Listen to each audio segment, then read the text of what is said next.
Le mag spécial consacré à l'abbé Pierre, demain 11h05 sur France 3 Rhône-Alpes-Auvergne, présenté par Olivier Michel. Tout de suite, nos bons plans littérature. Nous accueillons la belle Sophie Chabanel.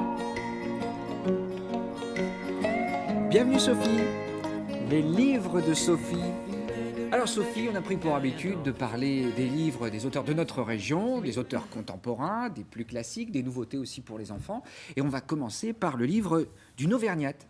Voilà, une jeune auteure qui s'appelle Christine Havel, et qui a donc publié un recueil de nouvelles aux dilettantes qui s'appelle L'Apocalypse sans peine. Quel titre! Quel titre, oui, mais c'est pas aussi noir qu'on pourrait l'imaginer. Alors il paraît que le texte est très épuré, en tout cas il s'agit d'obsession, c'est cela? Oui, il s'agit d'obsession, sachant que ce qui frappe d'abord dans ces nouvelles, puisqu'il y en a 12, c'est que ce sont vraiment des univers très très différents, souvent d'ailleurs des lieux différents, un appartement parisien, un sommet de l'Himalaya ou encore une ville d'Asie, sachant qu'à chaque fois on est vraiment plongé dans ces univers en quelques lignes, et c'est ça qui fait d'ailleurs des nouvelles un genre passionnant. Vous vous êtes régalé alors, si j'ai bien compris. Oui, je me suis régalée parce qu'en même temps, il y a aussi une grande unité dans ces nouvelles.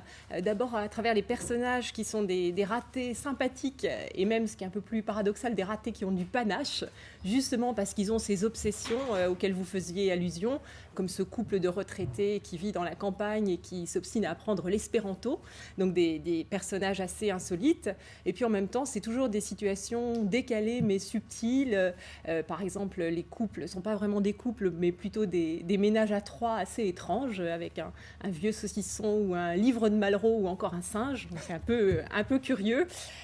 Donc c'est à la fois drôle quand l'auteur s'amuse à détourner des clichés et des images, et c'est surtout très original et très prenant. Voilà donc pour ce recueil de 12 nouvelles de Christine Havel, l'Auvergnate dont nous sommes fiers, L'Apocalypse sans peine. Méfiez-vous du titre, en tout cas, cela donne envie d'aller voir à l'intérieur.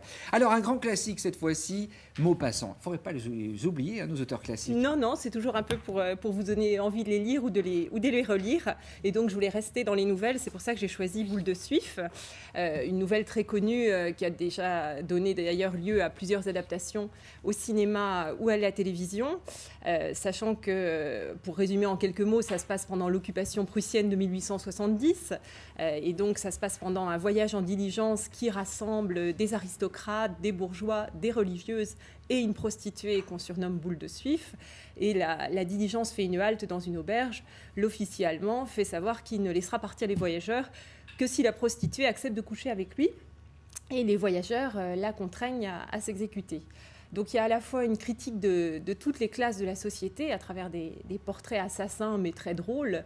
Il y a par exemple le couple de marchands de vin, lui tout en rondeur, elle tout en calcul, on les imagine très bien, et donc finalement le seul personnage digne d'estime, paradoxalement, c'est la prostituée.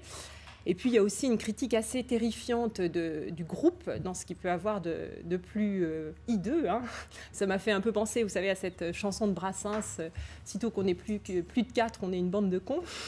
Là, c'est un peu le groupe en l'occurrence qui d'ailleurs pourtant n'est qu'une coalition de circonstances, puisque tous ces gens se méprisent entre eux, a un comportement odieux avec Boule de Suif, dans la fausse familiarité au début quand ils veulent dévorer ses provisions avec elle, dans la manipulation quand ils essayent de la contraindre donc de coucher avec cet Allemand, et puis dans le mépris affiché à la fin quand ils ont obtenu d'elle ce qu'ils voulaient. Donc finalement c'est assez poignant parce qu'il n'y a pas d'échappatoire pour Boule de Suif. Si elle refuse, elle était une égoïste. Si elle accepte, elle est une traînée. Donc c'est assez poignant, comme toutes les nouvelles de Maupassant d'ailleurs. Voilà donc pour ce combat pour la liberté de Boule de Suif, Guy de Maupassant avec ce grand classique que je vous recommande. Et puis on va terminer par un ouvrage sublime pour les enfants. Regardez bien. Et là on a besoin d'une petite lampe de poche et vous allez comprendre pourquoi. On va tout vous montrer. Regardez, dites-nous alors. Alors on va essayer de vous faire une petite démonstration. Regardez, il est en relief. C'est un petit théâtre d'ombre. Voilà, ça s'appelle Où es-tu, princesse? Et donc c'est l'histoire du prince Lilo qui part à la recherche de la princesse Lila. On va éteindre notre lumière et vous allez voir, le soir, quand vous lisez votre petite histoire à vos enfants, eh bien voilà, vous avez des ombres sublimes où l'on aperçoit ces personnages. Et à chaque page, il y a une surprise et bien sûr un beau texte. Oui, un très beau texte, des illustrations magnifiques et puis vraiment ça amuse beaucoup les enfants. Effectivement, le soir avant de se coucher, on éteint la lumière et ça crée toute une atmosphère. Chez quel éditeur ce livre? Chez Casterman de Nathalie Déterlé, Où es-tu princesse? Voilà, très bien. Merci infiniment à Sophie Chabanel. C'était vos bons plans. Restez avec nous parce que nous allons maintenant nous régaler. On va faire un petit peu de sport. On accueille tout de suite pour ses bons conseils Pascal Lopez. Bonjour Pascal. Vous la voulez? Vous venez avec des accessoires. Il va falloir me la voler. Qu'est-ce que c'est que cette petite voiture? Je dois vous voler cette voiture, mais comment Il va ça y falloir est? me la voler. Elle est dans la poche.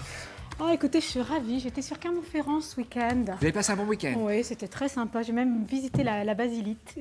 C'était Très bien, génial. vous faites un peu de tourisme. Donc, mais j'ai surtout été à un stage de Krav Maga. C'est Comment mon vous amie dites? Chloé, Krav Maga. Krav Maga. Vous savez ce que c'est le Krav Maga? Non, je ne suis pas très sportive à vrai dire. Non, d'accord. Donc Bah, je ne connais écoutez, pas c'est le vraiment Krav une Maga. méthode révolutionnaire. 100% efficace pour les femmes. Enfin, c'est génial. C'est du self-combat. Hein. Ah oui, c'est de Du close l'autodéfense. combat. Ça va vous faire rêver. Devinez qui c'est qui pratique le Krav Maga. Qui pratique le Krav Maga? Le Krav Maga, comment vous Oui, dites Krav tout à Maga. fait. Angelina Jolie, des actrices américaines, Ah, enfin, on je va pense peut-être que s'y les mettre, James Bond Girls aussi doivent pratiquer. Et surtout les forces israéliennes, le GIGN, le FBI. Ah oui.